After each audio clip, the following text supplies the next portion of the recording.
Hello বন্ধুরা, আমি চলে এসেছি আবার একটা নতুন ভিডিও নিয়ে। আমাদের পলস্তর কমপ্লিট হয়ে গেছে। প্রায় দুটা মিস্ত্রি করেছি, এখান থেকে ওই অবধি তক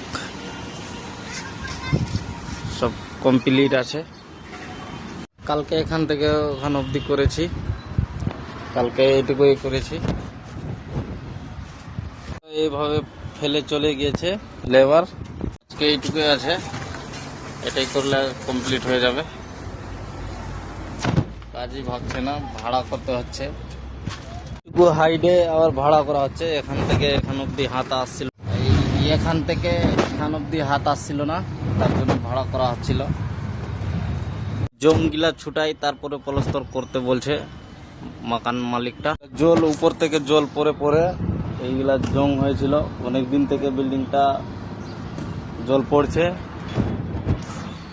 এগুলা ছুটাই তারপরে পলস্তর করতে হবে। এইগুলা শুকাই আবার পলস্তরকে ক্ষতি পৌঁছাবে, অনেকটাই আছে। পরের ভাড়াটা আছে যে ওখানে একটু কাজ আছে। ভালো লাগলে অবশ্যই লাইক কমেন্ট করবেন বন্ধুরা। তব তক কে লিয়ে বাই বাই।